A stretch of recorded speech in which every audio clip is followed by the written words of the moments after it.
ಮೈಸೂರು, ಮಂಡ್ಯ ಮತ್ತು ಗದಗ್ಗೆ ತೋಟಗಾರಿಕೆ ಇಲಾಖೆಯಿಂದ ಅತಿ ಹೆಚ್ಚು ಅನುದಾನ ಕೊಟ್ಟಾರ ಸನ್ಮಾನ್ಯ ಅಧ್ಯಕ್ಷೆ. ತಮ್ಗೆ ಹೇಳೋದಿಷ್ಟೇ, ಉತ್ತರ ಕರ್ನಾಟಕದಲ್ಲಿ ಮೆಣಸಿನಕಾಯಿ ಬೆಳೆ ಭಾಳಷ್ಟು ಕಷ್ಟದಲ್ಲಿ ರೈತರಿದ್ದಾರೆ. ಇವತ್ತೇನು ಪ್ರೈವೇಟ್ ಕಂಪ್ನಿಗಳು, ಬೀಜೋತ್ಪಾದನಾ ಪ್ರೈವೇಟ್ ಕಂಪ್ನಿಗಳು ಮತ್ತು ಔಷಧಿ ಕಂಪ್ನಿಗಳು ಬಿಫೋರ್ 6 ಮಂತು ಬೀಜ ಕೊಡ್ಲಿಕ್ಕೆ ಮುಂಚೆಗೆ ಅವರು ಮುಂದೆ 1 ತಿಂಗಳಾದ್ಮೇಲೆ ಏನು ಅದಕ್ಕೆ ರೋಗ ಬರ್ತೈತೆ ಅಂತ ಅಡ್ವಾನ್ಸ್ ಆಗಿ ಕಂಡಿಡ್ದು ಬೀಜ ರೈತರಿಗೆ ಏನು ದೊರಕಂಗೆ ಮಾಡ್ತಾರೆ. ಆ ಬೀಜ ಕೂಡ ಅಂದರೆ ಒಂದು ಕ್ರಿಯೇಟ್ ಮಾಡ್ತಾರೆ, ಅಂದರೆ 30,000 ಇರೋದು 1,00,000ವರೆಗೆ ಸೇಲ್ ಮಾಡಲಿಕ್ಕೆ ರೈತರಲ್ಲೇ ಒಂದು ಇದು ಮಾಡಿ ಕ್ರಿಯೇಟ್ ಮಾಡಿ ರೈತರಿಗೆ ಬೀಜಗಳು ಕೊಡ್ತಾರೆ. ಆ ಬೀಜ ಹೆಂಗಂದ್ರೆ ಒಂದ್ಸತಿ ಬಿತ್ತನೆ ಮಾಡಿದ್ರೆ ಮತ್ತೆ ಮುಂದಿನ ವರ್ಷ ಬರಲ್ಲ ಅದು.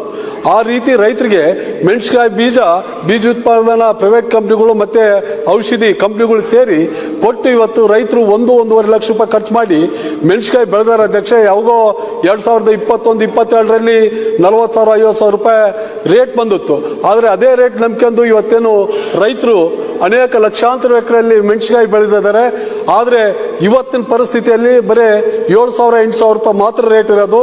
ಹಂಗಾಗಿ ಉತ್ತರ ಕರ್ನಾಟಕ ಭಾಗದಲ್ಲಿ ಅತಿ ಹೆಚ್ಚು ಮಿರ್ಚಿ ಬೆಳೆಯಂಥ ಜಿಲ್ಲೆ ಯಾವುದಾದ್ರೂ ಇದ್ರೆ ನಮ್ಮ ಬಳ್ಳಾರಿ ಜಿಲ್ಲೆ.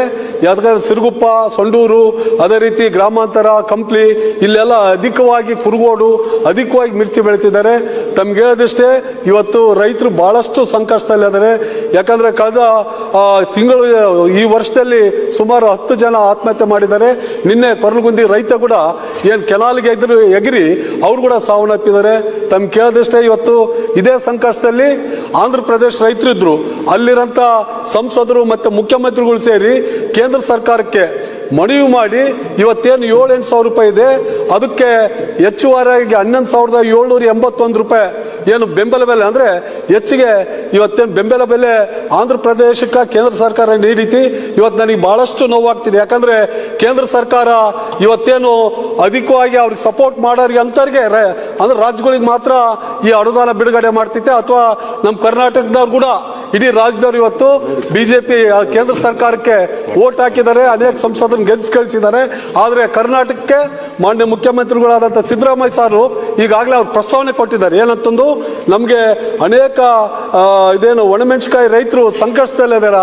ಇವತ್ತೇನು ಆಂಧ್ರ ಪ್ರದೇಶಕ್ಕೆ ನೀವೇನು ಕೊಟ್ಟಿರಲ್ಲ, ಏನು ಹೆಚ್ಚಿಗೆ 7,000-8,000 ಖರೀದಿ ಮಾಡೋದು ಹೆಚ್ಚಿಗೆ ಅಂದ್ರೆ 3,000-4,000 ರೂಪಾಯಿ ಹೆಚ್ಚು ಹಣದಲ್ಲಿ ಹೆಚ್ಚು ಏನು ಹಣ ಕೊಟ್ಟಿದ್ರಿ, ಅದೇ ರೀತಿ ಕರ್ನಾಟಕ ಕೂಡ ನೀವು ಕೊಡ್ರಂತ ಮಾನ್ಯ ಮುಖ್ಯಮಂತ್ರಿಗಳು ಕೇಂದ್ರ ಸರ್ಕಾರಕ್ಕೆ ಮನವಿ ಮಾಡಿದ್ದಾರೆ. ಆದರೆ ಕೇಂದ್ರ ಸರ್ಕಾರ ಕರ್ನಾಟಕದ ಮೇಲೆ ಬಹಳಷ್ಟು ಅಂದರೆ ಯಾವುದೇ ರೀತಿ ಸಪೋರ್ಟ್ ಮಾಡ್ತಾರಲ್ಲ ಅಂತ ನಾನು ಅನಿಸ್ತೀನಿ.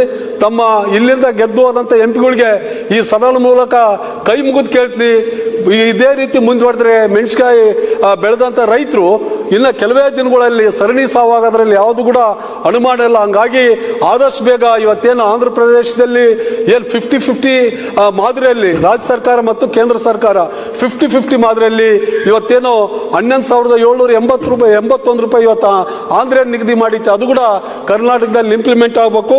ತಮ್ಗೆ ಹೇಳೋದಿಷ್ಟೇ ಅಧ್ಯಕ್ಷೆ, ಇವತ್ತೇನು ನಮಗೆ ರಫ್ತು ಇವಾಗ ಕೆಲವು ವರ್ಷಗಳ ಹಿಂದೆ ಇವತ್ತೇನು ಯಾವುದಾದ್ರೂ ಕಾರ್ ಖರೀದಿ ಮಾಡಬೇಕಾದ್ರೆ ಅದು ಯಾರು ಕೂಡ ಶ್ರೀಮಂತರು ಹೆಚ್ಚು ಕಮ್ಮಿ ಅಂತ ಕೇಳಲ್ಲ.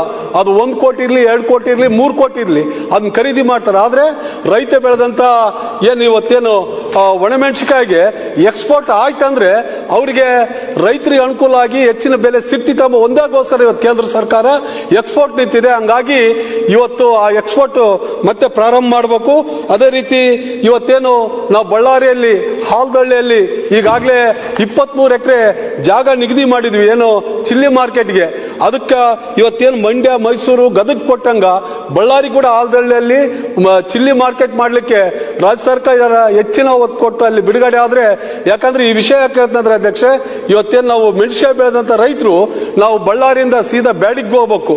ಬ್ಯಾಡಿಗೆ ಹೋಗ್ಬೇಕಂದ್ರೆ ಟ್ರಾನ್ಸ್ಪೋರ್ಟೇಷನ್ ಖರ್ಚು, ಚೀಲದ ಖರ್ಚು, ಅಲ್ಲಿರೋಂಥ ದಳ್ಳಾಳಿಗಳು ಏನು ಒಣಮೆಣಸಿನಕಾಯಿ ತಗೊಂಡು ಅನೇಕ ಜನಗಳಿಗೆ ದುಡ್ಡು ಕೊಡಲಾರ್ದಂಗೆ ಮೋಸ ಮಾಡ್ತಾ ಇದ್ದಾರೆ. ಲಾಸ್ಟ್ ಟೈಮ್ ಗಲಾಟೆ ಕೂಡ ಆಯ್ತು ಅಧ್ಯಕ್ಷೆ. ನಮ್ಮ ಭಾಗದ ಬಳ್ಳಾರಿ ಜಿಲ್ಲೆ ಮತ್ತು ವಿಜಯನಗರ ಜಿಲ್ಲೆ, ಅನೇಕ ನಮ್ಮ ರಾಯಚೂರು ಜಿಲ್ಲೆ, ಕೊಪ್ಪಳ ಜಿಲ್ಲೆ, ಎಲ್ಲ ಜಿಲ್ಲೆಗಳು ರೈತರ ಮೇಲೆ ಕೇಸ್ ಆಗಿದೆ. ಇವತ್ತು ಕೂಡ ಪೊಲೀಸ್ ಸ್ಟೇಷನ್ ಕೇಸ್ ಇದೆ. ಯಾಕಂದ್ರೆ ಇವಾಗಲೇ ಸಂಕಷ್ಟದಲ್ಲೇ ಜನ ಕೋಟಿಗೆ ಹೋಗ್ಬೇಕಂದ್ರೂ ಕೂಡ 1,000 ರೂಪಾಯಿ ಖರ್ಚು ಮಾಡಿ ಕೋಟಿಗೆ ಹೋಗೋಂಥ ಪರಿಸ್ಥಿತಿ ಇವತ್ತು ಎದುರಾಯ್ತು. ಆ ರೈತರ ಮೇಲೆ ಆಗ್ತಂಥ ಕೇಸ್ಗಳನ್ನ ದಯವಿಟ್ಟು ತೆಗಿಬೇಕಂತ ಮನವಿ ಮಾಡ್ಕೊಂಡಿ.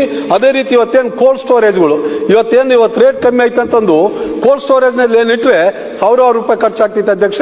ಕಳೆದ ಬಾರಿ ಏನ್ 40,000 ರೂಪಾಯಿ ರೇಟ್ ಇತ್ತಲ್ಲ, ಆ ಟೈಮ್ನಲ್ಲಿ 20,000 ರೂಪಾಯಿ ರೇಟು ಅಡ್ವಾನ್ಸ್ ಆಗಿ ಆ ಕೋಲ್ಡ್ ಸ್ಟೋರೇಜ್ ಮಾಲೀಕರು ಕೊಟ್ಬಿಡ್ತಾರೆ ಅಧ್ಯಕ್ಷ. 40,000 ರೂಪಾಯಿ ರೇಟ್ ಐತಂತಂದು 20,000 ಕೊಟ್ಟಿರ್ತಾರ.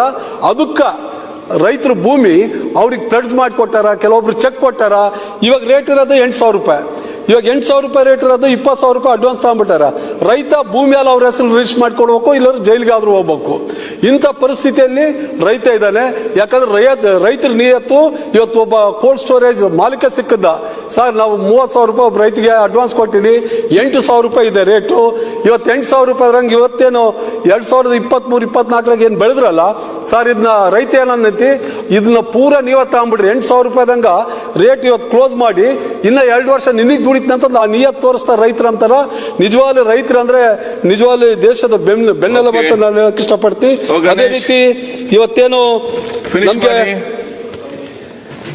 ಮಿರ್ಚಿ ಬೆಳೆಗಾರರು ಸಾಕಷ್ಟು ಅಧ್ಯಕ್ಷ ಫಿನಿಶ್ ಮಾಡಬೇಕು. ಇವತ್ತೇನು LLC ಭಾಗದ ರೈತರು ನಮಗೆ ಮಾರ್ಚ್ ತಿಂಗಳಾಗ ಅಂದ್ರೆ ಮಾರ್ಚ್ 30 ನೀರು ಕ್ಲೋಸ್ ಮಾಡ್ತು ಅಂತಂದು ಹೇಳಿದ್ರು ಅಧ್ಯಕ್ಷ. ಇವತ್ತೇನು LLC ಭಾಗ ಅಂದ್ರೆ ರಾಯಚೂರು ಮತ್ತೆ ಕೊಪ್ಪಳ ಮತ್ತೆ ಬಳ್ಳಾರಿ ವಿಜಯನಗರ, ಇವತ್ತೇನು LLC ಭಾಗದ ರೈತರು ಇವತ್ತು ಲಕ್ಷಾಂತರ ಎಕರೆಗಳಲ್ಲಿ ಬೆಳೆದಿದ್ದಾರೆ, ಭತ್ತ ಬೆಳೆದಿದ್ದಾರೆ. ಮಾರ್ಚ್ 30 ಕಟ್ ಮಾಡಿದ್ರೆ ಸಾವಿರಾರು ಕೋಟಿ ಲಾಸ್ ಆಗ್ತಿದೆ ಸನ್ಮಾನ್ಯ ಅಧ್ಯಕ್ಷ. ಇವತ್ತು ಏಪ್ರಿಲ್ 20 ನೀರು ಬಿಟ್ರೆ ಬಹಳಷ್ಟು ಅನುಕೂಲ ಆಗ್ತೈತಿ. ಅನೇಕ ರೈತರ ಪರ ಸಂಘಟನೆಗಳು ಬಂದು ಅನೇಕ MLAಗಳಿಗೆ ರಿಕ್ವೆಸ್ಟ್ ಮಾಡಿರ್ಬೋದು. ಹಂಗಾಗಿ ಏಪ್ರಿಲ್ 20 ನೀರು ಬಿಡೋದ್ರಿಂದ ಅನುಕೂಲ ಆಗ್ತೈತಿ. ಅದೇ ರೀತಿ ಇವತ್ತೇನು 70 ವರ್ಷ ಆಯ್ತು ಕೆನಾಲ್ ಮಾಡಿಫೈ ಆಗಿ 70 ವರ್ಷ ಆಯ್ತು. ಹಿಂದೆ ಏನು ಅಲೋಕೇಶನ್ ಮಾಡಿದ್ರು ಡಿಸ್ಟ್ರಿಬ್ಯೂಟರ್ಗಳಿಗೆ 100, 50, 200 ಕ್ಯೂಸೆಕ್ಸ್, ಅವ್ರು ಕಮ್ಮಿ ಭೂಮಿ ಬೆಳವಣಿಗೆ ಆಗ್ತಿತ್ತು. ಇವತ್ತು 1 to 10% ಹೆಚ್ಚಿಗೆ ಆಗಿದೆ. ಇವತ್ತೇನು 80 ಕ್ಯೂಸೆಕ್ಸ್ ಇರೋದು ಆ ಡಿಸ್ಟ್ರಿಬ್ಯೂಟರ್ಗೆ 200 ಕ್ಯೂಸೆಕ್ಸ್ ಬೇಕು, 200 ಇರೋದು 500 ಕ್ಯೂಸೆಕ್ಸ್ ಬೇಕು. ತಾವು ಮಾನ್ಯ ಮುಖ್ಯಮಂತ್ರಿಗಳು ಗಮನಕ್ಕೆ ತರಕ್ಕೆ ಇಷ್ಟಪಡ್ತೀನಿ. ಇವತ್ತು ಆಂಧ್ರ, ತೆಲಂಗಾಣ ಮತ್ತೆ ಕರ್ನಾಟಕ ನಮ್ಮ CM ಅವರು ಕುಂತು ಮಾತಾಡಿ ಡಿಸ್ಟ್ರಿಬ್ಯೂಟರ್ಗೆ ನೀರ್ ಅಲೋಕೇಶನ್ ಮಾಡಿದ್ರೆ ಅದನ್ನ ಹೆಚ್ಚಿಗೆ ಮಾಡಂತ ಕೆಲಸ ಮಾಡ್ಬೇಕಂತ ನಾನು ಹೇಳಕ್ ಇಷ್ಟಪಡ್ತೀನಿ. ಲಾಸ್ಟ್ ಅಧ್ಯಕ್ಷ ಇನ್ನೊಂದು 2 ಪಾಯಿಂಟ್. ಇವತ್ತೇನು ಖರೀದಿ ಕೇಂದ್ರ ಬಗ್ಗೆ ಹೇಳಿದ್ರು ರೈತರು, ಬಹಳಷ್ಟು ಖರೀದಿ ಕೇಂದ್ರ ವರ್ಷ ಪೂರ ಹತ್ತಿ, ಮೆಣಸಿನಕಾಯಿ, ಹತ್ತಿ, ಜೋಳ ಮತ್ತೆ ಭತ್ತ ಇರಲಿ, ಈ ಖರೀದಿ ಕೇಂದ್ರಗಳು ಪುಟ್ಟಣ್ಣವ್ರಿಗೆ ಬಹಳ ಶಾರ್ಟ್ ಕಟ್ ಆಗಿ ಹೇಳಿದ್ರು. ಈ ಖರೀದಿ ಕೇಂದ್ರಗಳು ತೆಗೆಯೋದ್ರಿಂದ ಈ ದಳ್ಳಾಳಿಗಳು ಏನ್ ಖರೀದಿ ಮಾಡ್ತಾರ ರೈತರಿಗಂತೂ ದುಡ್ಡು ಕೊಡಲ್ಲ. ವರ್ಷ ಪೂರ ಖರೀದಿ ಕೇಂದ್ರ ಇರೋದ್ರಿಂದ ದಳ್ಳಾಳಿಗಳು ಹತ್ರ ಹೋಗಲ್ಲ ಯಾರು, ರೈತರು ಸೀದಾ ಖರೀದಿ ಕೇಂದ್ರ ಕೊಡ್ತಾರ. ಹಂಗಾಗಿ ವರ್ಷ ಪೂರ ಖರೀದಿ ಕೇಂದ್ರ ಇದ್ರೆ ಬಹಳಷ್ಟು ಅನುಕೂಲ ಆಗ್ತೈತಿ. ಈ ಕಾರ್ಪೊರೇಟ್ ಲಾಸ್ಟ್ ಅಧ್ಯಕ್ಷ ಕಾರ್ಪೊರೇಟ್ ಕಂಪ್ನಿಗಳು ಇವತ್ತೇನು ಫ್ಯಾಕ್ಟ್ರಿಗಳು ಇದಾವಲ್ಲ, ರೈತರ ಭೂಮಿಗಳು ಸಾವಿರಾರು ಎಕರೆ ಅಂದ್ರೆ ರೈತರಿಗೆ ಉಪಯೋಗ ಅಂತ ಭೂಮಿಗಳನ್ನ ಸಾವಿರಾರು ಎಕರೆ ರೈತರ ಭೂಮಿನ ಕಾರ್ಖಾನೆಗಳಿಗೆ ಕೊಡ್ತಾರ. ಉದಾಹರಣೆ ನಿಮ್ಗೆ ಹರಿಹರ ಫ್ಯಾಕ್ಟ್ರಿ ತಾರಿ, ಅವತ್ತು ಉಪಯೋಗ ಇತ್ತು ಆದ್ರೂ ಕೂಡ ಹರಿಹರ ಕಾರ್ಖಾನೆ ಕೊಟ್ಟಿದ್ರು. ಆದ್ರೆ ಇವತ್ತು ಅದೇ ಕಂಪ್ನಿ ರಿಯಲ್ ಎಸ್ಟೇಟ್ ಮಾಡಕತ್ತೈತಿ, ಅಂದ್ರೆ ಪ್ಲಾಟ್ಗಳು ಮಾಡಿ ಸೇಲ್ ಮಾಡ್ತೈತಿ. ಹಂಗಾಗಿ ಬರ ಪೀಡಿತ ಪ್ರದೇಶಗಳು ಯಾವುದೇ ಅಧ್ಯಕ್ಷ, ಆ ಬರ ಪೀಡಿತ ಪ್ರದೇಶಗಳು ಅಭಿವೃದ್ಧಿ ಆಗ್ಬೇಕಂದ್ರೆ ನೀವು ಅಂತಲ್ಲಿಂತ ಫ್ಯಾಕ್ಟ್ರಿಗಳು ಕೊಡ್ರಿ. ಇವತ್ತು ಜಿಂದಾಲ್ಗಳಿಗೆ ಸಾವಿರಾರು ಎಕರೆ ನಾವು ರೈತರು ಎಲ್ಲ ಭೂಮಿ ಕೊಟ್ಟಿವಿ, ಆದ್ರೆ ನಮ್ಮ ರೈತಗೆ ಅಲ್ಲಿ ಕಸಬಳೆ ಅಂತ ಕೆಲಸ ಬಿಟ್ರೆ ಬೇರೆ ಏನ್ ಕೊಡಲ್ಲ. ಆ ಫ್ಯಾಕ್ಟ್ರಿಲಿ ಸಹ ಏನು ಉಪಯೋಗ ಆಗಲ್ಲ. ಹೊರಗಿನ ರಾಜ್ಯದಿಂದ ಬಂದು ಅಲ್ಲಿ ಕೆಲಸ ಮಾಡ್ತಾರ. ನಮ್ಮ ರಾಜ್ಯದ ಯಾವುದೇ ಹುಡುಗರಿಗೆ ಕೂಡ ಕೆಲಸ ಸಿಗಲ್ಲ ಅಂತ ಹೇಳಕ್ ಇಷ್ಟಪಡ್ತೀನಿ ಅಧ್ಯಕ್ಷ. ಬರಪೀಡಿತ ತಾಲೂಕುಗಳಿಗೂ ಕೊಟ್ರೆ ಬಹಳಷ್ಟು ಅನುಕೂಲ ಆಗ್ತೈತಿ. ಹಂಗಾಗಿ ಇದು ಯಾವ್ದು ಕೂಡ ಮೀಡಿಯಾಕ್ಕೆ ಬರೋದು ವಾಟ್ಸಾಪ್ ಫೇಸ್ಬುಕ್ ಅಲ್ಲ. ಒಣಮೆಣಸಿನಕಾಯಿ ರೈತರು ಬಹಳಷ್ಟು ಸಂಕಷ್ಟದಲ್ಲಿದ್ದಾರ. ಕೈ ಮುಗಿದು ಕೇಳ್ತೀನಿ, ಮಾನ್ಯ ಮುಖ್ಯಮಂತ್ರಿಗಳು ಮತ್ತೆ ಸಂಸದರು ಕೇಂದ್ರಕ್ಕೆ ಪ್ರಸ್ತಾವನೆ ಹೇಳ್ಬೇಕು. ಇಲ್ಲಿರಂತ ಕಷ್ಟದಾಗ ಇರೋಂಥ ರೈತರು ಇವತ್ತು ಆಂಧ್ರ ಮಾದರಿಯಲ್ಲಿ ನಮಗೆ ಕೂಡ ಸೇಮ್ 11,781 ರೂಪಾಯಿ ನಿಗದಿ ಅಲ್ಲ ಬೆಲೆ ಕೊಡ್ಬೇಕ ರೇಟ್ ಕೊಡ್ಬೇಕಂತ ಹೇಳಿ